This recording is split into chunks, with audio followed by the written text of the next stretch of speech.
Hi, I'm your host, Jürgen Strauss from Innova.buzz, and I'm really excited to welcome to the Innova.buzz podcast today from Tel Aviv in Israel, Shira Simmonds, who's a dynamic entrepreneur, an AI enthusiast, and a dedicated mentor for startups. Shira is also the CEO of SmartReach AI, where she leverages cutting edge technology to revolutionize sales processes. Welcome to the Innova.buzz podcast, Shira. It's a real privilege to have you as my guest. Thank you, Jürgen. I'm so happy to be here.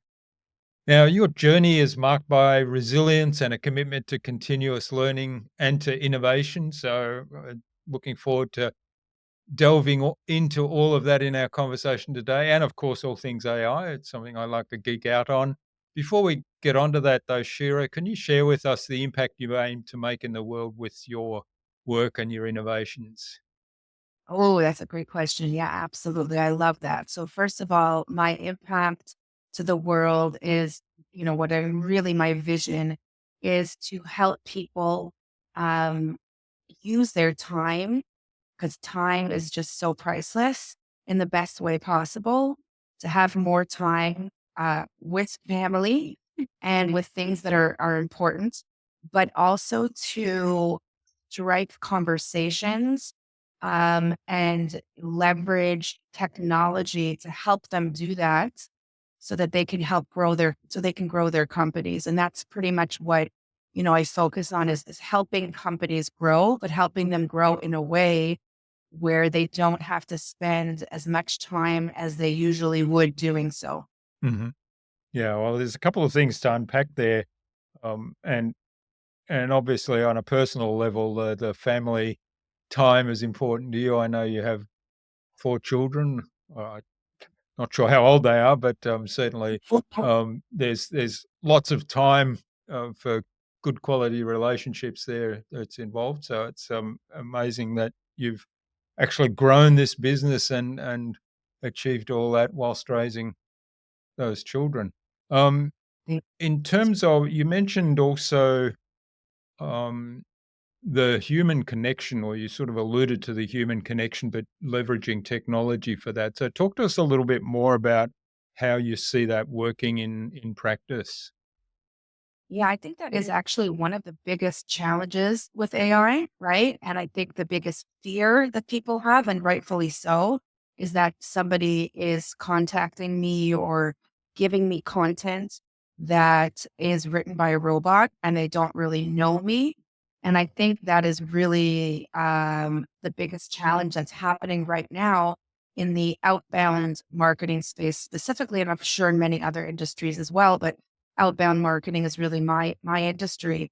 And because of AI, there are so many companies now that have the ability to just quickly, type in a few prompts and then send, thousands of emails.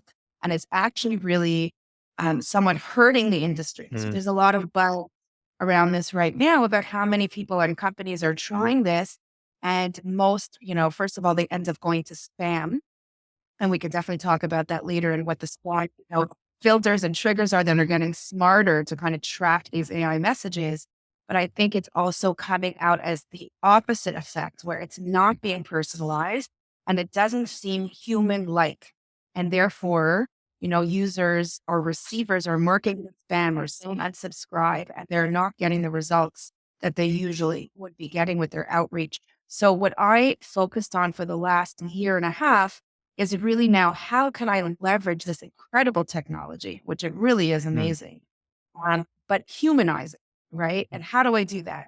And that was our biggest challenge. And it took us about a year and a half, and I'm still improving it and listening to our users and understanding that. But basically, what we've done is we've tried to create this intent based platform. So, what that means is really listening to people, okay, and doing as much research on the person as possible for each and every person, right? So, if I were to send an email to you, I would talk about your amazing podcast and maybe even reference, the last podcast that you just did and something specific about that podcast that resonated with me, mm. and find that human connection. I think the connection part is what's missing. Yeah. And that's what I really hard on was how can I create something that can be scalable, but still create that human connection and say, I see that you grew or your career journey, you started here and now you're here. Like, I'm really working on that myself, right? Or I can really relate to that struggle. Or you're also, a dad, and that balancing running this amazing enterprise and also trying to work. And I get that pain. I feel you.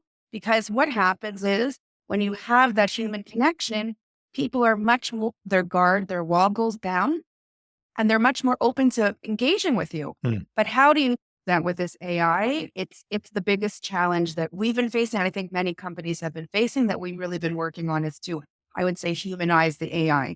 Yeah.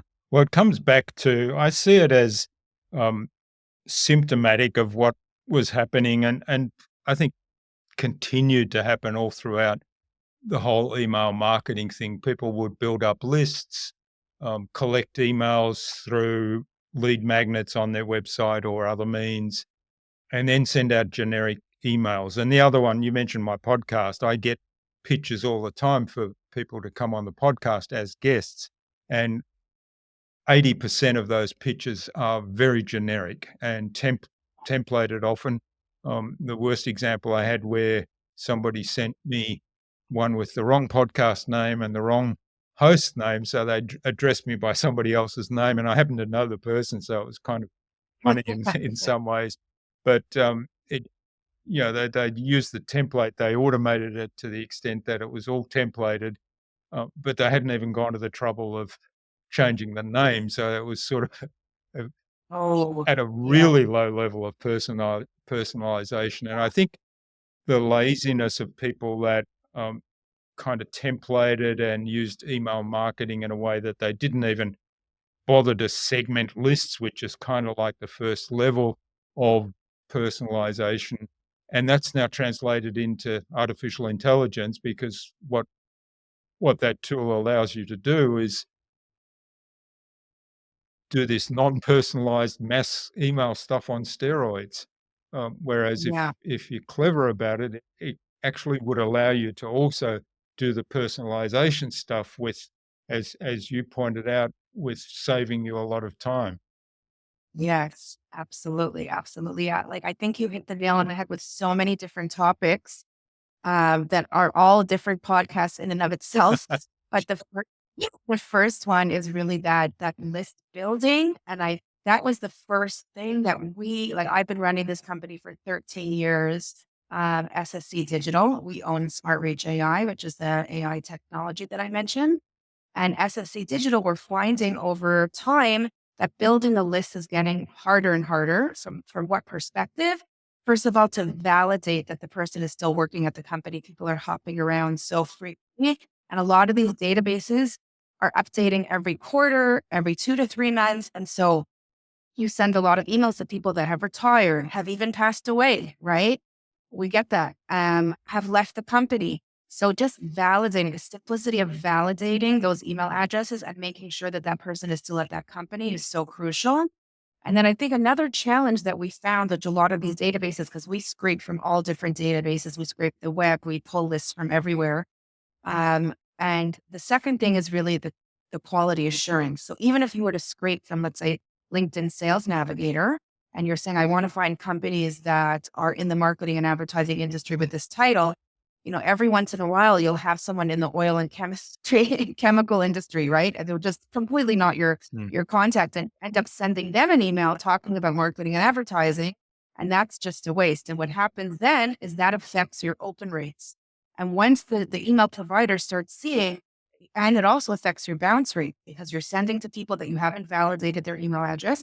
So what slowly starts happening is that your open rates start going down, your bounce rates go up, and then the email providers start marking every single one of your emails as spam. And so that's a really big issue in terms of the personalization is like you said, start with the segmentation. So what we like to do, and there's really great tools like Clay, for example, is a great tool where it aggregates all different enrichment partners. We're actually just a secret for your podcast listeners. We're building something very similar right now as well, where it's this waterfall approach. So you could say, I only want to reach people who have written an article or posted a post about AI in the last 3 months. Like imagine being that targeted. Yeah. So they're looking for AI, right? Or I only want to reach people who have started a job and have just closed this amount of funding. So the more segmented you can get and then have that message match that segmentation, the better your results will be. Mm. Yeah, and certainly, I mean, that's where really clever use of AI, I think, comes in because you can actually um, tell AI.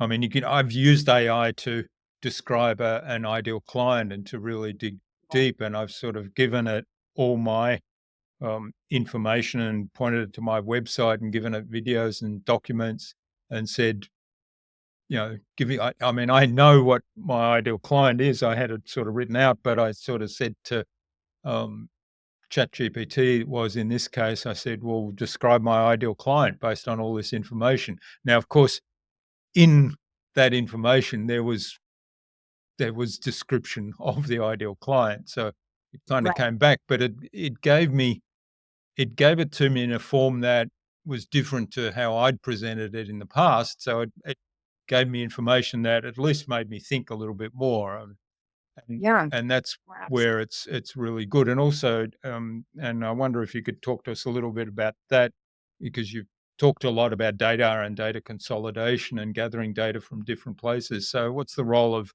these AIs in kind of consolidating that data and saving a lot of time there, obviously? Oh yeah. I mean, first of all, that one of the challenges as well is that there's so many different sources and then there's so many different tools for validation, right? So it's really about knowing which ones are the ones that are going to work for you. And it might be different, different tools for different industries. So for example, there's tools like Built With that you can search for technology. So I only want to target people that are using HubSpot as an example.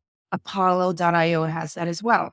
So it's also really just about knowing, okay, how can I, within your ICP, right? So the ICP, your ideal customer starts with, there are this number of employees, these countries I want to target, these industries, these titles. So that's kind of the high level ICP, right?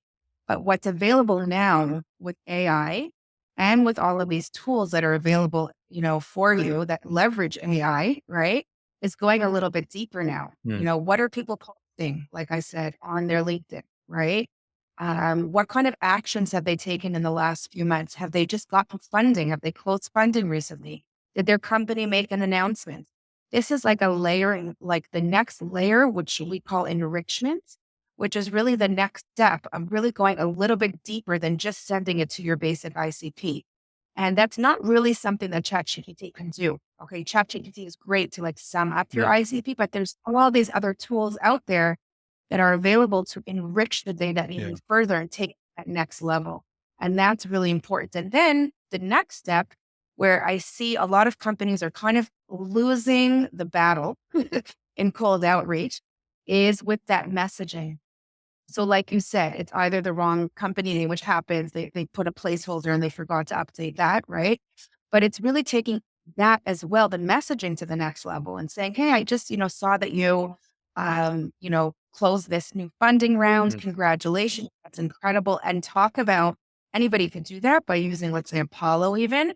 But then to take it to that next level by finding that human element to connect to each person by saying, I actually pitched to that VC, with Sequoia, and they turned me down. So congrats on getting Sequoia, mm, something like that to really make it sound that like you are actually sending that individual email to that yeah. individual person and leveraging the data that you just worked so hard to enrich. So that's really the winning combination. So there's a couple of things there, really. I guess it comes back to it's bringing empathy into the communication and starting a conversation where, um, because if you want to start a conversation with somebody, asking a question or connecting at a meaningful level is usually, or asking a question that connects at a meaningful level is usually the best way to do that, rather than, well, the example of the podcast pitch, I get a lot that say, "Oh, I listened to your podcast. You're doing some great work. Congratulations. And here is all about me. And I want to come on as a guest." And I go, well, you've told me nothing that convinces me you'll listen to the podcast. You've said nothing about what you liked about it or who you listen to, and even with even with AI today, you don't even have to listen to an episode. You can use AI tools to, within about a Yeah, minute, give you a summary of one of the episodes. And you can then send to me, say, hey, I listened to your conversation with Shira and I really enjoyed your take on personalizing email outreach. And and then all of a sudden I'm a lot more interested. And you can do that with you can get all that information with AI today. absolutely. You just have to be a little careful. I'll share with you because you also need to have it sort of sentiment as well. For example, Yeah. we had a client sent an email to someone using AI and they said, "Congratulations, I see you were just fired." Yeah. I'm not suggesting the email is writ Yeah, yeah, I'm not yeah, suggesting the email is written by AI, but you can get the AI to give you highlights of the podcast without actually listening to it. Then you send an email that's personalized and bring the well, actually, empathy in. that is what what our SmartReach AI does, and this is why it took so long, was to be able to get the AI to write the full email for you. Alright, So okay. what In it basically, yeah, and it does that again. There was a lot of work and brain power that went into how to humanize it, how to really personalize it to make it look like it's not a robot, right? And how to really have that human connection, right? So that it's unique. So that's what we built at Smart Reach. oh, So you wow, can, and that's when you're about saving time, yeah, yeah. you can write thousands of those at scale really quickly. Hmm. That's, scary in one way, but, impressive too. So how do Yeah. you well, I go Well, it, without going into too much detail, I guess, how do you bring the empathy and, uh, yeah. into that? Like, if if it finds out that somebody's just been fired, how does the AI know that that's not an appropriate sort of thing to highlight? Yeah, we had to program that. Like that was a lot of coding that we had to do to teach the system what's positive, what's negative. Mm, And we also really focused on a ranking and scoring system. So we started with talking about, a specific article. If somebody posted an article, we ranked that as number one to talk about. And then the second thing could be their university or where they live. mm, I've always wanted to visit, Australia, yeah. right? And actually, I may be coming next month. Can you tell me if I should go here or there, right? Or is this right? Or I see that you went to this university. My mother went there as well, whatever it is. So we have a ranking system, even career journey.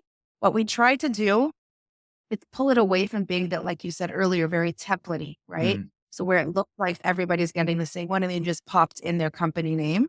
So what we try to do is, for example, analyze their LinkedIn profile. Okay. Not just pull it. There's a lot of scraping tools that are out there, but what we built analyzes the sentiment, the tone, how are they writing? What are they saying in their about section about themselves? What are they most proud of? Right. We talk about their career journey, where they started, where they are now. And so that was, a lot of work to kind of build that out so that it creates these really, and I believe that the podcast email that we sent you was using our Smart Reach technology and was hyper personalized, which you answered, which okay. Oh, I don't on the even perfect, I'll have to go and revisit the email yeah, and well, check that. yeah, please do. Yeah. Yeah, well, obviously, we answered it and, we're here now, so it was all Exactly. good, yeah. Mm, And that's what I say to all the clients that we're speaking to because we basically use our own outreach to grow our own company, right? And so every call that my sales team is on, they're saying like the proof is in the pudding because we're on the call right now. You mm, get hundreds of emails talking about outreach companies, but something in my email got you to say this is interesting. Let's get on a call. yeah. And it's true. Every single one of them, many of the responses we get are, wow, you really did your research on me. Or how did you know I wrote that article? Mm. Or, a lot of things like, this is really well personalized. How can I do this for my clients? So this is what we spent a lot of time building. And I guess the real value going back to the original, discussion that we were having on what my vision is really to help companies grow and to help people be able to have more time. And to do this, we all know that hyper personalization like increases results by about 30%. That's the industry average. But by doing that, you have to spend, I think we took our SDRs and it took 3 full days for them to do it at the level that we do it for 100 prospects. Mhm. And now we do that in an hour. Yeah. Okay. Well, to save that time for them, the amount of research that it takes to really hyper personalize, that's why I really focused on this as my venture to really, help the global business world with. Mm. Yeah, that's fantastic. All right. Well, you mentioned something there, and I think it's a good kind of segue to switch, talking about your team, and now you have a global team, and they're located in different places. So tell us a little bit about how that came about, where they're located, how you've built that team. Absolutely. So it was about 13 years ago that I was doing everything on my own, as most entrepreneurs do, wearing, excuse the pun, like 30 hats. And I realized, okay, I really need some help. I need an assistant, I need a data analyst. And I looked at, all the different jobs that I needed. And I think it was Upwork or a site like Upwork, where I identified, first of all, very specific countries that I wanted to focus on building remote teams. One was the Philippines. And actually, many of my team members have been working with me for 9 years, 8 years, so a long time. And then the other was South Africa. Native English speakers, university educated, like close to our time zone. And so I identified kind of these two geos as countries that I really wanted to focus on. And what I did was I hired the first hire in each one using a site like Upwork or Freelancer. I don't recall exactly which one. And then and I worked with that person to be my recruiter, right? Mm. And so that became like the general manager of the Philippines, the general manager of South Africa. And they continued to recruit for me and find other like-minded people with the experience that we needed. And so I've been running a remote company for 13 years. We do a lot. I mean, I hired a head of people as well because it takes a certain type of person who can work from home and be obedient. But at the same time, the opposite can happen where you're always sitting in front of your computer and you're never leaving, Mm. right? And so what I've done, I really try to promote a culture of work-life balance. And we do a lot of virtual kind of team activities. So we have a weekly team stretch. It's very important to me that everyone's kind of taking care of themselves. So we have a personal trainer that comes on live with us Mm. and we have a time that works for everyone. And everyone leaves their computers for half an hour, as it's really like the neck pain, the back pain that Yeah. can happen, as from sitting in front of the computer.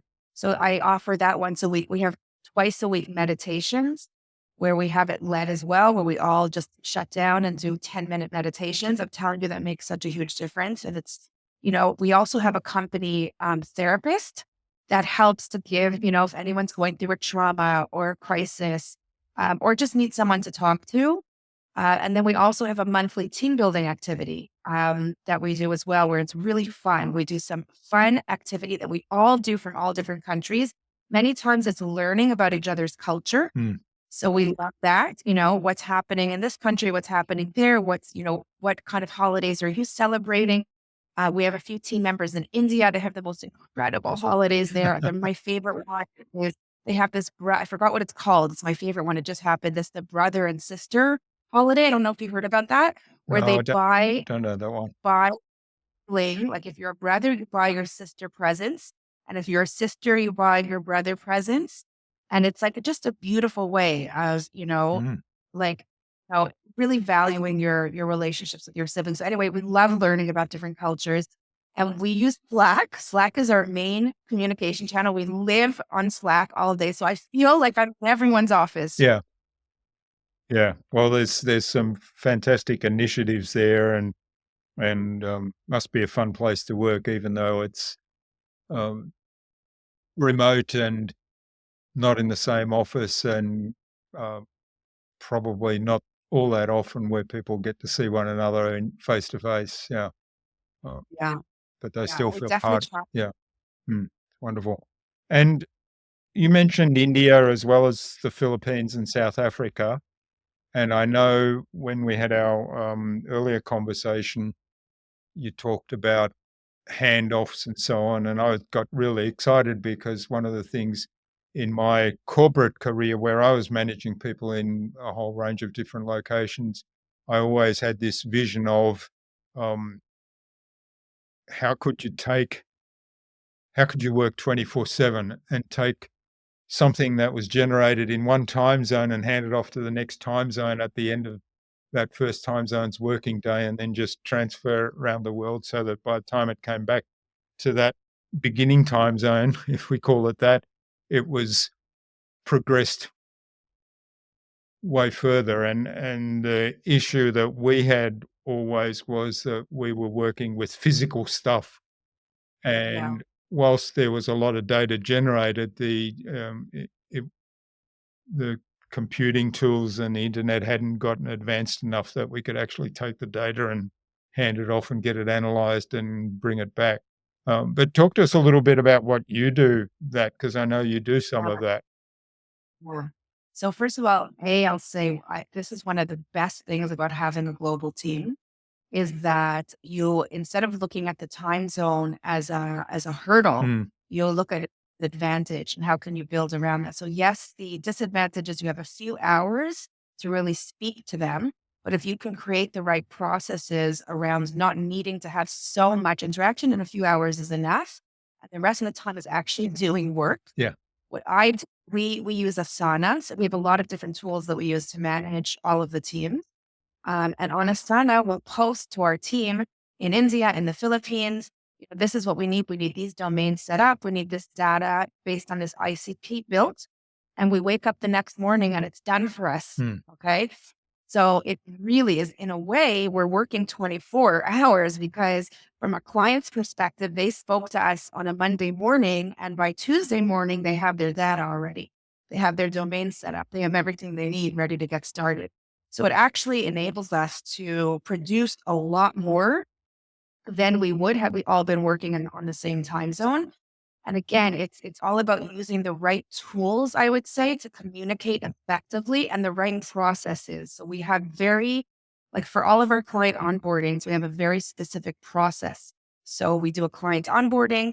We then assign on Asana the content team. The content team knows that they have a deadline and they're in South Africa. So they're able to write on their time zone. And again, by the next day, it's ready. The mm, data team is already offline, but they wake up in the morning and by the time I get back on, the data is ready. mm, So it's just incredible because of the processes, the tools, and the time zones.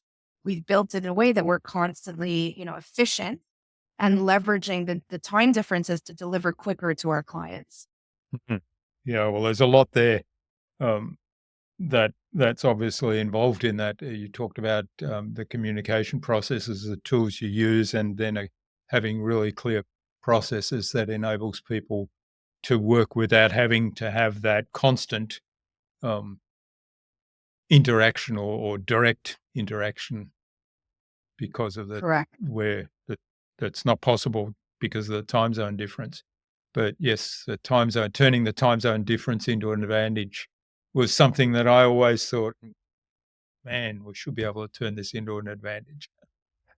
Yeah, sure. Like when I was working in an office, I'll never forget, like the 5 p.m. time hits 6 p.m. And that's usually when your clients are, requiring things from you. And everybody's like, listen, I got to go pick up my kids. I have to go, Mm, you know, and it was really stressful. I found it was more stressful for me working in an office without these time zones than it is now where no problem. I plug it into my team. mm, By the time we wake up tomorrow, it'll be ready. yeah. I mean, it was just, yeah, it was a game changer. Mm, excellent. All right. Well, you mentioned learning about different cultures and the opportunities that provides and the team building opportunities you build around that. Have you Can you share? I mean, you shared the brother and sister festival, or whatever it's called. Um, i- Yeah. is there anything else unexpected you learned from those cultural exchanges? Something Oh, that yeah. you totally Oh, unexpected? yeah. Totally unexpected. Um, it's the the Philippine culture and the South African culture, I would say, are very, very different. I would say that the Philippine culture is very transparent, like something is going on and they'll say very specifically, what is happening, what illness their parent has, whereas, other cultures are a little bit more like, I just have to go to the hospital, right? So I definitely see just in terms of the communication, the differences. But I know, for example, we talk a lot about the holidays and New Year's, in the Philippines is a really, really, the Sylvester is a really big holiday. Mm, And what they do on Sylvester and they share pictures. And it's really like a very celebratory thing to roast a pig. yeah, And so I'll send pictures. And then in India, they're mostly vegetarian. So they were like, no, no, no, we do not roast mm, pig.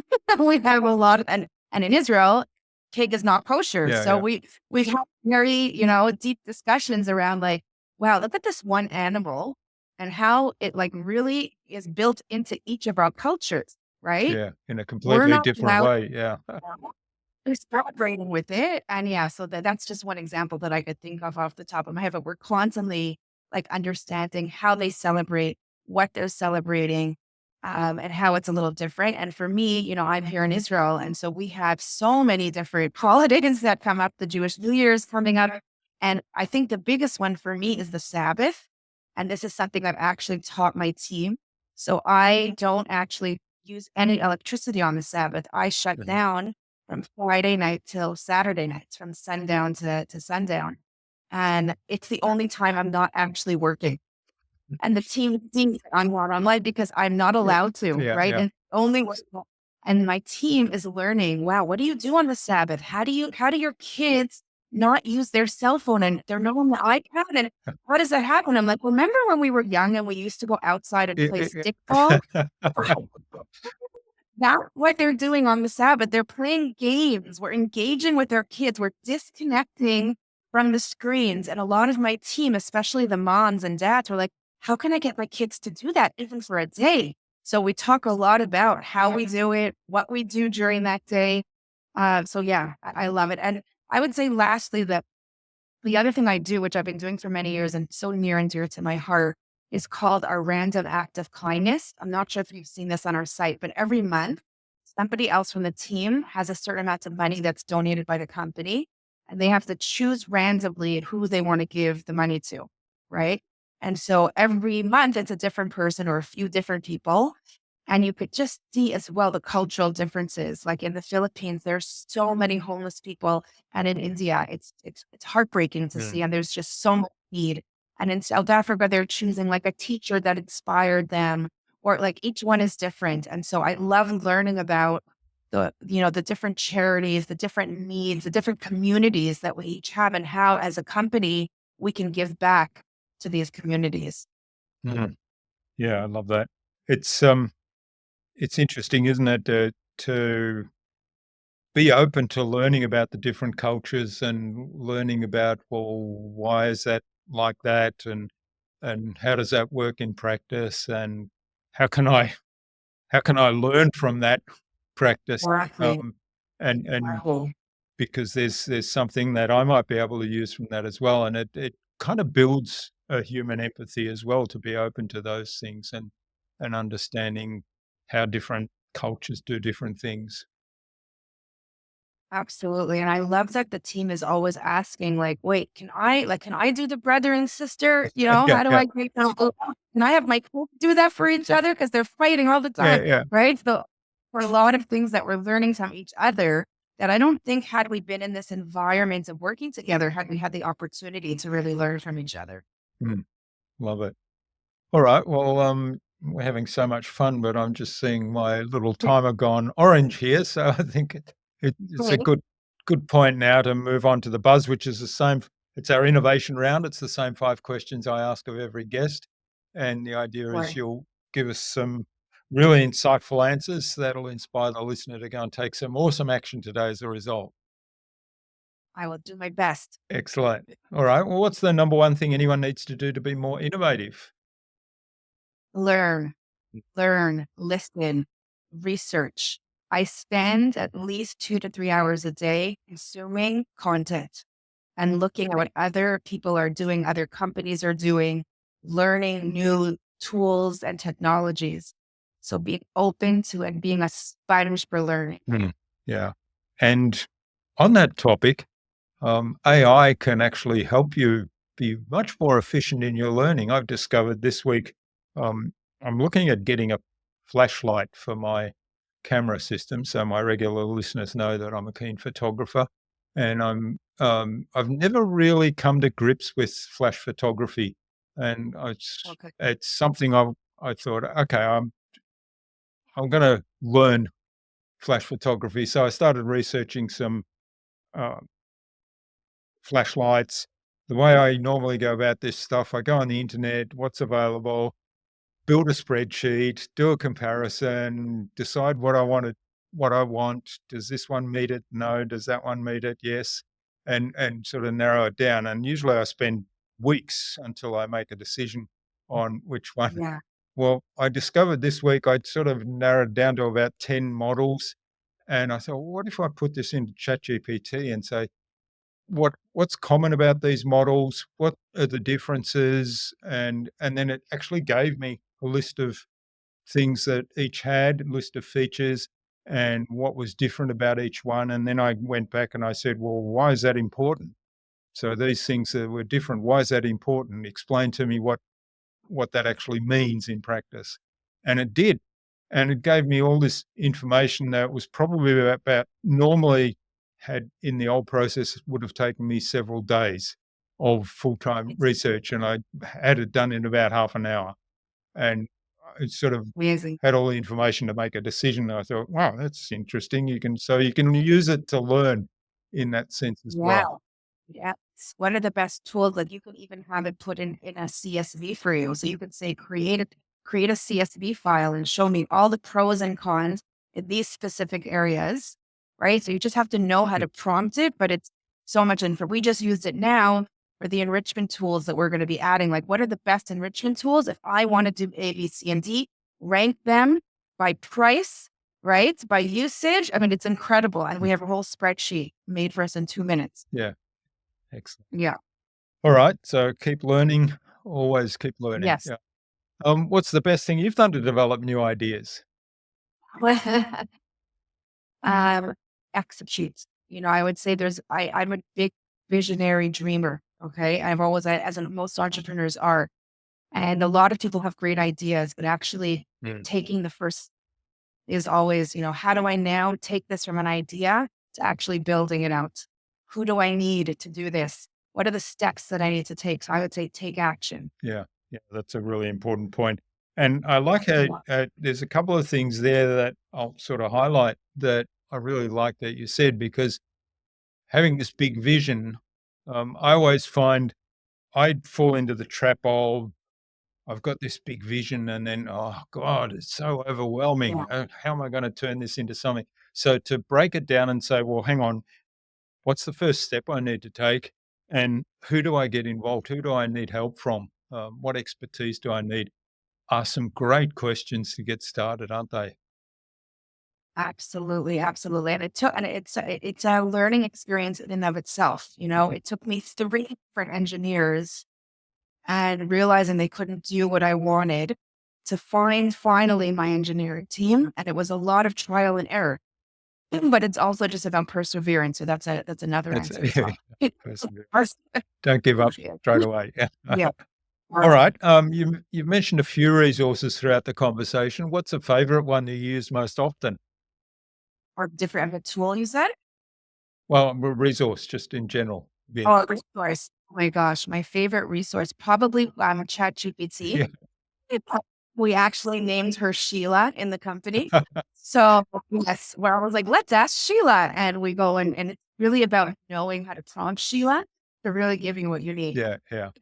That's right. And that's a big learning. I think one of the things if you learn how to prompt Yes. those large language models, that's a skill. It's like um, being able to search really well on Google was a skill worth learning about 10, 15, 20 years ago, and now it's prompting ChatGPT and those tools.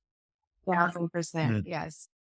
All right. Now, what's the best way to keep a project on track once you get started on that first step? First of all, I think it's also just about, even if it's your own project and you're project managing, it's great to have a tool to manage the projects, right? So, and a process. Okay. So we use Asana, as I mentioned, and everybody kind of knows where they're at. They mark where their deadline is. And then you don't have to keep bugging everybody. Where do you stand with this? Right. And then I would say also having like a tool like Slack where you can communicate if there is a deadline that is running behind. But just having full transparency and having everyone know when their deadlines are, Mm. right? And what the consequences are if we miss the deadline, and following through with other outside communication. Yeah, and one of the key processes there, I guess, is making sure that everybody's updating those tools and yeah, Exactly. and jumping on the Slack for the communication. Because if it's not delivered and you didn't mark that there's a delay, I want to know why Yeah. it's not being delivered. Then you're in trouble. So it's also about accountability. I Mm. would say that's a big issue having tools. There's so many tools, but there's no accountability behind those tools. So it's really about setting the culture in your company that we're using this tool and these are the deadlines and we hit deadlines. And if we don't, we need to Mm. communicate why we're not. What does that mean for the rest of the project? So everybody understands they're valued and the things that they're working on are so critical for the success of the project that if they're behind, it pushes the whole project and other people's work behind. Right. So just understanding their value and understanding the accountability of what they need to do. Mhm. Yeah, well, you've touched again on the culture question there, and it Yeah. integrates nicely with what you said before, because what we talked about before was the culture of kind of belonging to an organization and the culture of wellness and happiness, and Yes. work-life balance. Um, Integrated into all of that now is the culture of accountability, and obviously the relationships are being built on a personal level. Now it's like, okay, I have this relationship with you, and I don't want to let you down now because I've got this job I need to do, and you're waiting for me to complete my part so that you can get onto your part. Exactly. Mm. 1,000. And I think, part of the work-life balance, and I think that also kind of feeds into each other, is that my mentality is always, I don't care when you're doing it, Mm. as long as you get it done by the deadline, right? So I have my team member now is just telling me that their daughter's really sick. They have to take her to the hospital. For sure, your daughter is a priority, but I don't care if you have to work when she's sleeping and you didn't work during the day, as long as you meet your deadline. Mm.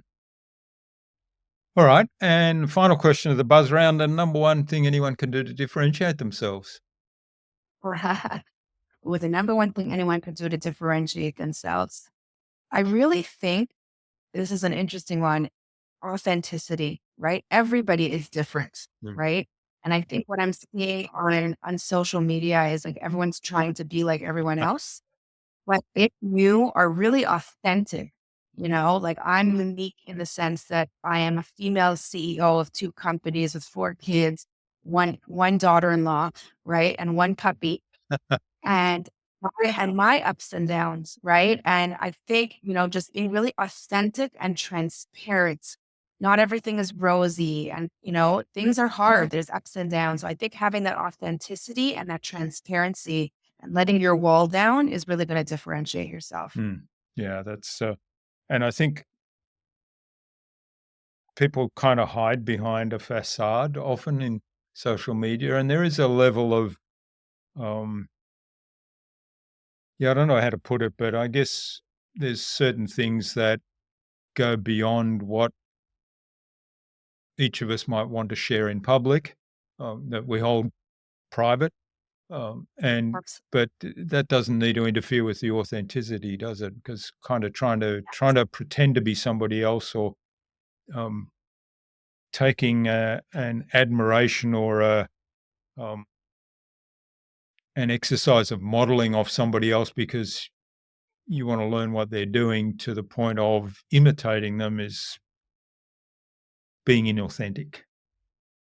Exactly. And I think it goes back to what we originally spoke about, which is really humanizing and really in this day and age, how to really connect with many different types of people. And if you let your wall down, and again, you don't obviously there's private things that you don't Mm, discuss with anybody for sure, but even in a work environment, to say like, I hired 2 engineers and it was terrible and I wasted $20,000 and 6 months behind schedule. That was a big failure. Here's what I learned that could potentially help you. And I've had so many people come to me and say, thank you, because I really learned from what and just showing that you're not perfect, showing yes. that there are failures but we learn from those failures, right? And how can you help others? And I think if you're constantly on a mission to help other people, then the authenticity comes through, right? Because your mission is like, I always tell my team, our mission is to help our clients. Mm, It's not to help ourselves, right? We want to help them. How can we do that? And once you have that approach and you have that mentality, it really changes the game, and it really differentiates, I think, in this day and age, yeah, from other companies. yeah. Yeah. Wonderful. All right. Well, thanks for getting us through the buzz round, Shira. And Right. now, where can people find out more about you and the work you do, and maybe even reach out and say thanks for what you shared? For sure. So our website, our AI website is SmartReach AI, one word, smartreachai.com. And they can reach me at Shira at smartreachai.com. Excellent. And we'll, of course, have links in the show notes so people can just click straight through. Now, Sure.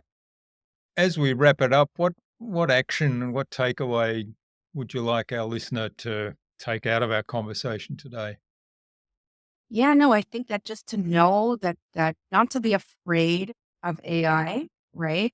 But to find the right tools that are going to help you improve your life, and improve your work, and generate better results at scale. And to really, research which tools are going to be the right ones for you, and to not, shy away from it because it's scary, Hmm. as you. Yeah, Yes. yeah, and just keep learning. Excellent. Great call to Yeah, action. Yeah. learn. Yeah. All right. Well, Yes. thanks so I much. love I've really enjoyed our conversation today, Shira, and learned quite a bit. And there's a couple of things I want to follow up on uh, in it. in terms of ideas you've prompted, and so I'm looking forward to that. And all the best for the future. And please do stay in touch. Thank you so much. Thank you. This was wonderful. Thanks for hosting me. I really enjoyed it.